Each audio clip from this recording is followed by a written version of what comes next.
In every vocation, there is a story of answering God's call, a life of service and love for Mama Mary.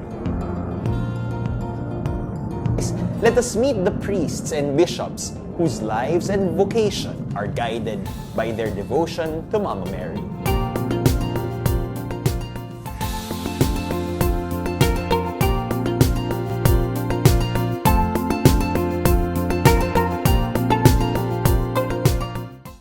Welcome back to another episode ng Mama's Boys. Ngayong araw, makakasama natin ng isang rector mula sa Society of the Divine Word at naging katuwang din sa Ipil Mission District sa Zamboanga, Sibugay, si Father Sherwin Arumin, SVD.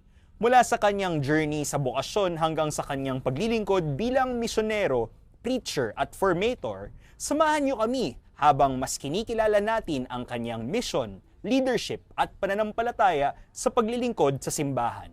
Ako po, si Romar Chuka at ito ang Mama's Boys.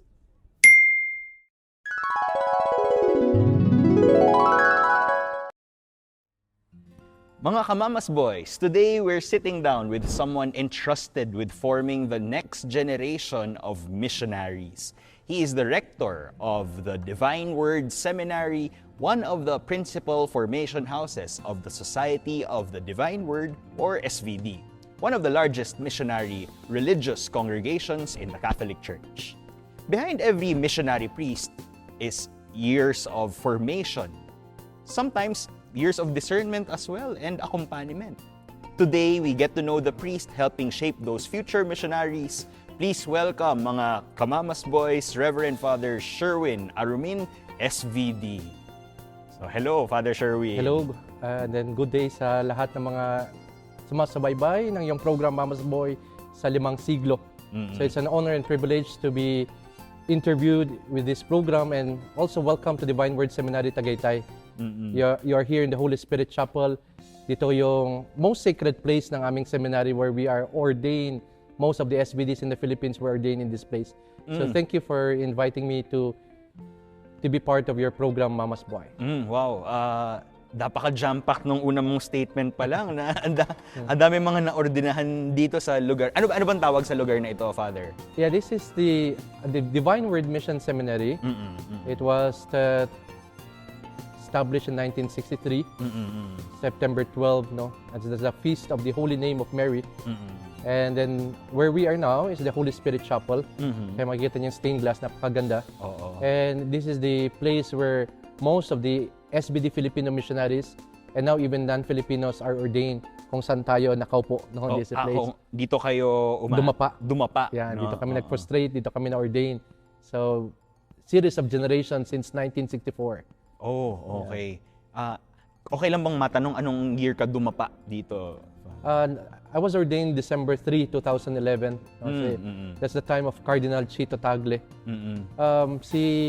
Hindi pa siya cardinal that time, Bishop Chito. No? Chito Tagle was our professor here. And from every year, since he is the bishop of the Diocese of Imus, siya yung nag-ordain every year sa amin dito. So we were the last batch to be ordained before he transferred to the Archdiocese of Manila to become the Archbishop of Manila, then eventually went to Rome. Okay. Speaking of Rome, kaya ko din nakilala si Father Sherwin ay dahil, bakit nga ba, Father? Ano ang naging experience natin? Yeah. Para makwento lang, para nila yung chika, bakit nga ba tayo nagkakilala? Saan tayo Yeah, Romar and I met sa Rome when I was still having my formator's course.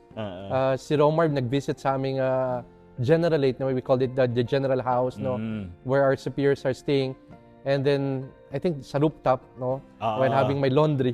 And then I saw him with Father Marlon, his friends from Ateneo. And then we eventually have this encounter. Then I invited him sa the following day. I think we went to the sa Coppola. Sa St. Peter's Square, sa St. Peter's Basilica. So we went up the following day umakyat kami sa napakataas na dome. It's my first time. Napakakitid, no? Just to have the overview of the whole St. Peter's Basilica.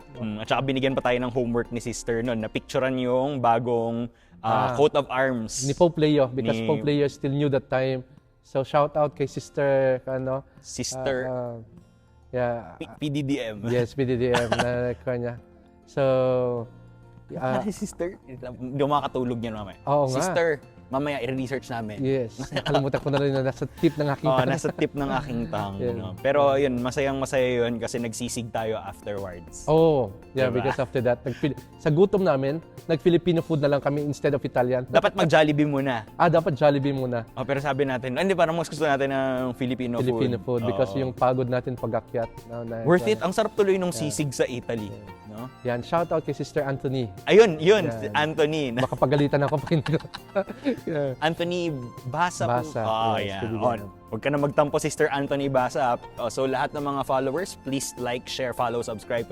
Sister Anthony, Yeah. PDDM. PDDM, that's in Rome. Yeah. Sila yung mga nagbebenta doon sa, I don't know if they're still there kasi di ba Yes, nung, the religious items ng sa St. Peter's Basilica. So they're one of those selling religious items. Anyway, so yun yung connect namin ni Father kaya parang tapos nagkita rin kami recently sa Lubang Lubang for Thanksgiving. for a Thanksgiving Mass ni Father Jinbao Hu SVD. SVD. Kasi ako in-invite ako as a speaker tapos nagulat ako na nandun din si Father Sherwin tapos yun nagme-message kami sa isa't isa magmula nung May yun last year Yes, so almost 1 year na tayo magkakilala and then nagme-message tapos nung nag-book lunch ako I think I invited you or something Yes. pero bumili ka na lang ng libro. Libro. Oo, so yun napirmahan ko nung nasa Lubang. Lubang. Anyway, so not about me, it's about your vocation. Pero natutuwa ako kasi na nagka-cruise ang landas natin, Yes. no. So Father, ako curious ako ngayon, no. Parang sa mga pag-uusap natin, hindi pa tayo nakapag-usap talaga sa kung ano kaya ang iyong buhay bokasyon, no? Saan nagsisimula yan? Mula pagkabata ba? Kamusta ang growing up, no? Yeah. When they always ask me, no, kamusta ang bokasyon mo, no?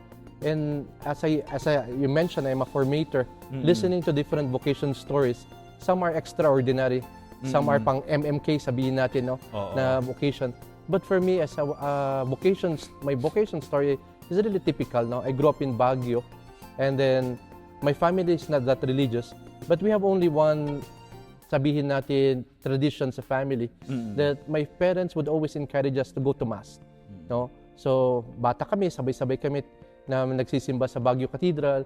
Even yung mga hindi mo pa maintindihan yung misa kasi malilit pa, makulit. And then, interestingly, we're excited kasi after ng Mass, we will go to Jollibee. Yan, Hindi natin sponsor ang Jollibee. Pero, binanggit ko na yung or go to the Pero okay lang.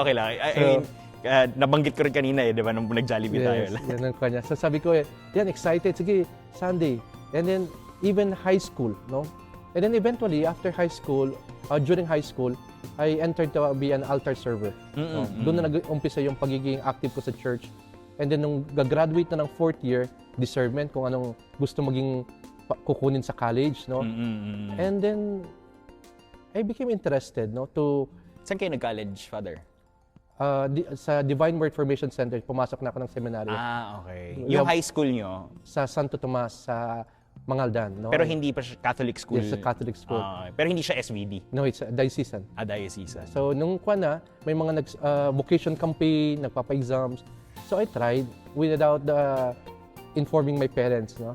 Nagulat na lang sila kasi may mga dumarating na mga letters. So, sabi, uy, papasok ka pala ng seminary. So, they were just keep passive, no? But at least I know they're very supportive about it. So, I tried 3 congregations. Okay lang ba mabanggit kung ano? Yeah, I tried Claretian, St. Paul, because of media. And then eventually, I selected SBD. No? They asked why SBD? No? Because sa mother side, may mga uncles and the brother of my lola, grandmother, is an SBD bishop. So, sino po? Si Bishop Simeon Valerio. Ng anong... The Vicariate of Calapan pa before. Ngayon, Diocese of Calapan.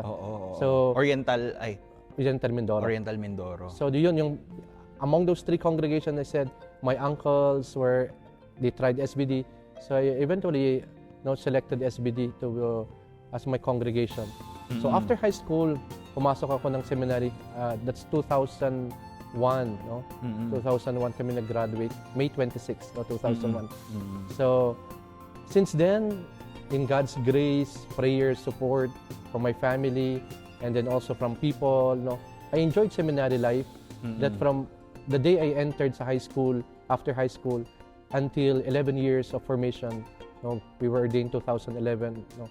So, yun ang aking simple vocation story, no? The seed of vocation started from my family, who encouraged us to love the Eucharist, to be active in prayer. So I remember sometime nagro-rosary din sa family. So yun yung aking seedbed of vocation. Pero 'di ba parang nasasabi natin na ang pare ay tao na at minsan naging binata din tayo at ano ba tawag mo doon? Yung makulit, no? Yeah. Ano yung madalas na, kunwari, sabihin ng nanay mo, ay nako, Sherwin, ito na naman. Ano yung usual na pasaway? Meron bang ganon? O hindi naman? Behave na behave ganon? Yeah, typical ng mga pasaway, no? Pag pinapauwi, nagagalit, pag late na, na mga ganon, no? But during my growing up, younger years, no, from grade school, I was sickly, no? With asthma, no? That's why I was very close to my mother because he was always taking care of me. Yun yung ganon yung, kasi yung physical laro, no, na I can do it, no, but eventually nung nagkaroon ako ng asthma during grade school, yon, nagiging less active sa physical because of that sickness, no. Pero nung kabataan mo, Father, parang you had hobbies or parang sports na na-develop na lang sa seminary because we need to play basketball. Yan, of course, the typical na manualya, we clean, no, so I cannot avoid that, no, kahit na may asthma. So I need to do groundworks, cleaning, no, physical activities. So yun yung even my father challenged me nung pumasok, sabi niya, makakaya mo kaya, bakit maging ma-homesick ka? Kasi closeness ng family, and at the same time yung physical, tawag nito, yung activities sa seminary. So eventually, I was able to surpass all the challenges na sa formation. How did you break the news to your parents? And then ano yung naging pinaka-reaction? Naalala mo pa ba yung that day na sinabi mo na ano, na magpapari na ako, or parang may bukasyon ata ako? Yun nga yung sabi ko kanina, may mga letters dumarating. Letters. Tapos? Yan, tapos may tumatawag. Papasok ka pala sa seminary. Ayun, hindi siya galing sa'yo? Hindi siya galing sa akin. Kasi nare-receive nila sa house. And then sabi nila, papasok ka pala sa seminary. Yeah, I'll try, sabi ko ng kanya. And then, hinatid nila, nung exam, ito yung exam, sinamahan ako ng father ko. Saan yung exam, Father? Sa Urdaneta. May formation center pang SBD noon sa Urdaneta. So, sinamahan ako ng father ko sa exams. So, he waited for me until kwan. So, I feel at that time na yung support. So, yung support ng family to let me try yung vocation to the seminary. Ilan kayo magkakapatid, Father? We are 4 in the family. Ikaw yung pang ilan po kayo? I'm the second, no? Second. May mga ibang nagpare or nagma? Wala. Wala. Yeah. Previously, my uncles, no, sa mother's side, nag-try sila. Several uncles, but I was the one na nag-persevere talaga na patuloy. So, you were ordained 2011. Yeah. Walk me through yung journey mo mula pagpasok sa SVD until yung 2011. Saan po kayo na-form, and then ano yung mga assignments, yung mga ganun po, Father? As I mentioned, 2001, I entered in the Divine Word Formation Center, Urdaneta. Kasi meron pa kaming 2 years formation doon sa Urdaneta. Then eventually, I transferred to Christ the King Mission Seminary sa Quezon City. QC. Yan. And then we graduated college, AB Philosophy sa 2005. And then we went to postulancy here sa Tagaytay. Ano ibig sabihin ng postulancy? It's a 1-year psycho-spiritual program. So it's a non-academic where we process ourselves, family background, mga issues, no, then discernment process. So may mga modular classes kami kasama yung mga sisters. So to deepen yung vocation namin, no? The discernment kung ito ba yung gusto namin, or ready na ba kami pumasok sa novitiate, because the novitiate is the tawag nito, formal stage of being religious. So 1 year processing, pag-ungkat ng mga issues, family background, mga traces ng mga history mo, yung vocation journey, vocation stories. So after that 1 year, we went to Calapan. And that's our novitiate. That's the spiritual year. 1 year walang uwian. It's what we call ora et labora. Yeah. We pray, we work, we stay there for 1 year. We learn about the constitution of the SBD, the spirituality. We have the 30 days retreat. So Saan po kayo nag-30-day retreat, Father? doon din sa Holy Spirit novitiate namin sa Calapan. And then we moved here for theology for 4 years. No? But in between noon yung program namin, 2 years philosophy, AB theology, sorry.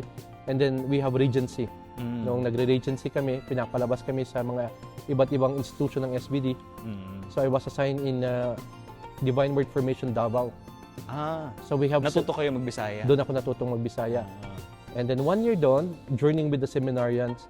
And then after that, I continued my philosophy theology for 2 years, ordained 2011. My first mission assignment, no? Dapat kami ipapalabas kasi mga missionaries kami. Oo. So, saan Pero kayo? hindi ako pang export quality. So, I was stayed here. Export qualities nila eh. So, pang lang kami local. So, I was sent sa Diocese of Ipil, ng Ipil. Immaculate Conception Parish, Saan po ang Ipil? Zamboanga, Sibugay. Okay. Yeah. Particularly in the town of Alicia. So, binigay sa amin yung parish na yun, SBD. So, we were the pioneers. Isa sa mga pioneers in that parish. So I stayed there for almost 3 years. And then I moved to the University of San Carlos sa Cebu as a chaplain sa main campus. So kumbaga nagamit mo yung Cebuano mo sa Yes. Davao. Because ang province ng SBD sa Philippines ay tatlo, North, Central, and South. So I belong to the Southern province. Even now? Even now I moved to the Central. No? Central. So after Diocese of Ipil, I went to San Carlos, Cebu. And then during my terms sa University of San Carlos, the provincial asked me, can you help sa formation sa seminary? So we need Sino pong personnel. provincial to? Si Father Nielo. No? Opo. So he called me then at that time, Father Nielo. And then said, move to Christ the King if you want to help in the formation. And try to discern. No? So after that, after 3 years, almost 1 term sa university, I moved sa Christ the King Mission Seminary, our philosophy seminary. And I spent almost 9 years, no, sa formation center, sa formation ng mga young aspiring to be an SVD. And then last year, September, I moved here dito sa seminary sa Tagaytay sa theology after short course of formation sa Rome. Ilang months in sa Rome, Father? 1 year. 1 year din. Yan, I think 1 year. But I've been part of the SBD formation committee no, ng SBD worldwide. So since 2002, when we take the NEMI Formators course, then 2023, I was part of the commission of formators ng the whole SBD to formulate the SBD formation manual. So every year I went to Rome and then formally have formal studies last year, 2024. So yeah. So formation ang buhay mo. Yeah, it's very funny because para sa akin funny kasi I want to become a missionary, going to the different places, explore different mission territories ng SBD. Imagine I entered at the age of 16 after high school. I spent 11 years seminary.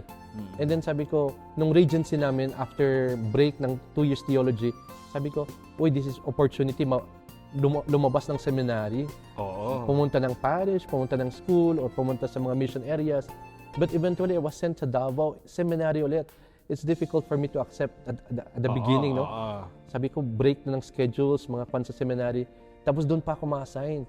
So sabi ko, and then, after that, mission assignment, no? After that, we have parish, school. Balik na naman sa seminary. So, until now, I'm in the seminary.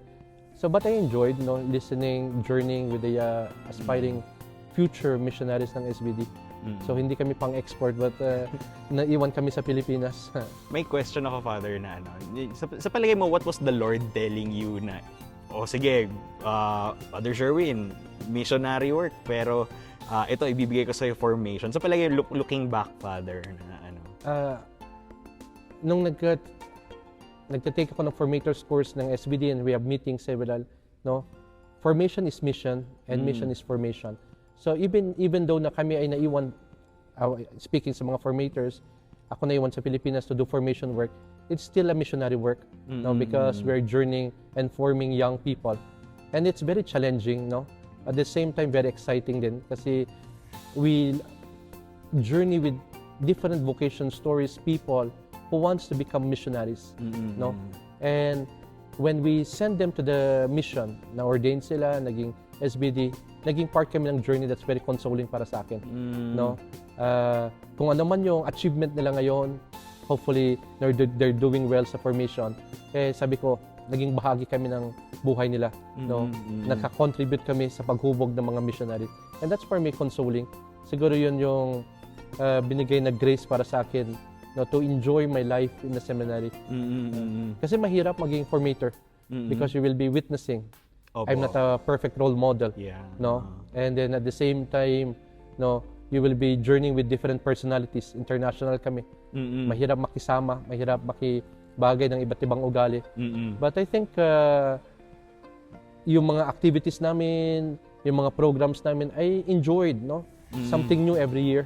People coming in and out, no? So it's a very beautiful journey pa rin sa seminary na makikita mo, no? Bakit gusto niya magpare, bakit niya gusto maging SBD, or bakit even siya lalabas, no? So as a formator, for more than 10 years, 11 years as a formator, siguro more than 10 nang naging SBD na under my care. And for me, that's already a consolation and a blessing. So sabi ko kay Lord, no, yan, may na-contribute na ako sa church, maybe I have done my mission already na sa but still, continue pa rin na nandito ako sa Tagaytay. Alam mo, Father, listening to you na parang, di ba, you wanted mission. Yeah. Pero biglang umandar yung pagiging Catholic comedian ko, yung play of words. Formation. Formation, yeah. You are in formation, for mission. For mission, yes. Di ba? Yes. Kasi, That's true. Na ang pinagsisilbihan mo ay para sa mission din Mission naman. din, yes. Oo. Because kung anong outcome nila sa seminary, you know, what they have learned sa seminary, what they have inherit from the seminary formation nila, yun ang dadalhin nila. Yun ang i-share nila sa mga tao. Kaya very crucial din ang formation because our SBD missionaries, know what they become or what they are now in the mission is because of their fruit ng kanilang formation. And yung bunga ng kanilang formation nakasalalay sa aming mga formators. Kaya it's a crucial but at the same time, it was a fruitful and fulfilling mission. Sa pagtatapos ng ating kwento ngayon, makikita natin na ang bukasyon ay isang journey ng pagtugon, pananampalataya at patuloy na paglilingkod. Sa buhay at misyon ni Father Sherwin Arumin, SVD, ipinapakita natin kung paano nagiging daan ang humility, wisdom at dedication upang mas malapit ang simbahan sa sambayanan. Bilang rektor, misyonero at bahagi ng SVD community, patuloy niyang iniaalay ang kanyang sarili sa paglilingkod sa Diyos at sa kapwa. Salamat sa pagsama sa amin dito sa Mama's Boys. Hanggang sa muli nating pagkikita, keep the faith and keep growing. As an SBD, we have particularly three identity. Well, first, we are religious. It means like other congregations, Jesuits, Dominicans, we profess the vows. We have poverty, chastity, and obedience. That's the thing na. And we are not only religious priests, we have brothers. So when the brothers, they are not ordained, but we share the same vows, religious vows. No? For the seminarians, also the facilities, part of the administration, commissionaries, we call commissionaries sa mga employees, the maintenance of the house, the facilities. So it's both in the formation, administration, and animation, no? Will be one of those who will be animating the community in different programs. Of course, yung transitions, Father John Biton, then we have Bishop Samuel Agcaracar of Nueva Ecija. So parang yun yung sinusundan ko, no? Officially as a rector of the seminary. So, si Bishop Sam, whom we also interviewed yes, that's last time. Sa aming mga seminary days, no? Yan, it's a flashback. For me, in that days na before kami ordained, it's always a flashback. When the started ng pagpasok hanggang kuan, diminishing, no? And the sense of being grateful. And then ilan lang kami nagtuloy. Then pagdating ng postulancy, theology. So it's being grateful how God sustained us. No? Kaya nga yung favorite Bible passage ko, John 15 verse 9. No, sabi niya, as the Father loves me, so I have loved you. Remain in my love. So how the Lord asked me to